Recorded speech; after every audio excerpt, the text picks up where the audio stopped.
Hello guys, ఎప్పుడు రాగి పిండితో రాగి సంగటి అండ్ రాగి జావ కాకుండా ఒకసారి డిఫరెంట్గా ఇలా ట్రై చేయండి. రాగి అట్టు నేను ఆల్రెడీ ట్రై చేశాను అనమాట. సక్సెస్ అయింది రెసిపీ. అందుకని మీతో కూడా షేర్ చేద్దామని తీసుకొచ్చేసాను. చాలా సింపుల్ చేయడము. దానికి ఫస్ట్ మనం ఏమేమి తీసుకున్నామో చూపిస్తానండి. మెయిన్ ఇంగ్రీడియంట్ వచ్చేసి రాగి పిండి అనమాట. రాగి పిండి, కొత్తిమీర, కరేపాకు, పచ్చిమిర్చి, నువ్వులు, క్యారెట్, ఆనియన్ తీసుకున్నాను. ఆనియన్ అయితే బుజ్జి బుజ్జిగా కట్ చేసుకున్నాను. క్యారెట్ తురుముకున్నాను అనమాట. ఇవన్నిటితో పాటు కొంచెం ఉప్పు, కొంచెం జీలకర్ర కూడా వేయాలి. ఫస్ట్ మనం పిండిని కలిపేసుకుందాం. నేనైతే ఒక్కదాన్నే కదా కొంచెం రాగి పిండి తీసుకుంటున్నాను. క్వాంటిటీ బట్టి రాగి పిండి వేసుకోవడమే. అండ్ ఇంకా కట్ చేసి పెట్టుకున్నవి ఉన్నాయి కదా, తురుము పెట్టుకున్న క్యారెట్ వేసేసాను. ఆనియన్ అయితే ఎక్కువ వేసుకుంటున్నాను, నాకు చాలా ఇష్టం. కొత్తిమీర, పచ్చిమిర్చి అండ్ కరేపాకు, మెయిన్ స్టార్ ఇంగ్రీడియంట్ నువ్వులు, చాలా బాగుంటుంది టేస్ట్. కొంచెం జీలకర్ర కూడా వేస్తున్నాను, కొంచెం సాల్ట్. ఫస్ట్ మిక్స్ చేసుకుందాం. ఇంకా మనం వాటర్ వేసుకుందాం. మరి వాటర్ జావగా చేయకూడదు, ఎక్కువ వేసేసుకోకండి. కొంచెం వేసి నీట్గా కలుపుకోండి. చపాతీ పిండి కన్సిస్టెన్సీ రావాలి. ఇలా మంచిగా కలిపేసుకోవాలి. చూడండి ఎంత మంచిగా వచ్చిందో కన్సిస్టెన్సీ. పిండి కలిపాక చూడండి రాగి ముద్దలాగా వచ్చేసింది, ఎంత మంచిగా ఉందో.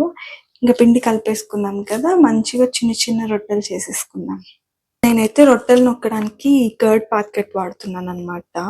ఫస్ట్ ఈ కవర్ కి కొంచెం ఆయిల్ అప్లై చేస్తున్నాను. ఫస్ట్ది ఒక చిన్నగా తీసుకుందాం. మరీ లావుగా ఒత్తుకోకూడదు, అలా అని మరీ పల్చగా ఒత్తుకోకూడదు అనమాట, ఇవి విరిగిపోతాయి.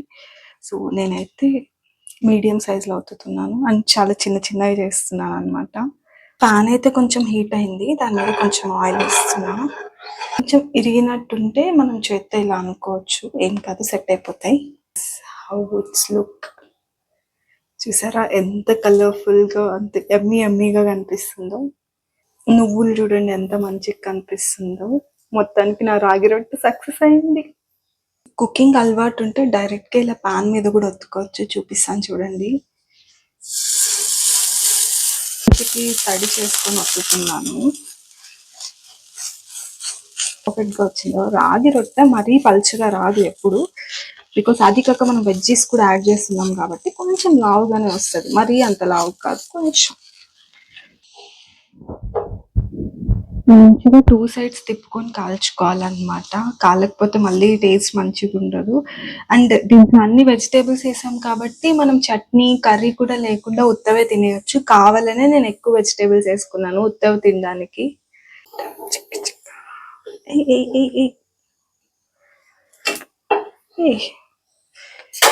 రానంటుంది పాన్ నుంచి. సో రాగి రొట్టె అయితే రెడీ అయిపోయింది గైస్. చాలా పర్ఫెక్ట్ గా వచ్చాయి. అసలు నువ్వులు చూడండి ఎంత కలర్ఫుల్ గా కనిపిస్తున్నాయో.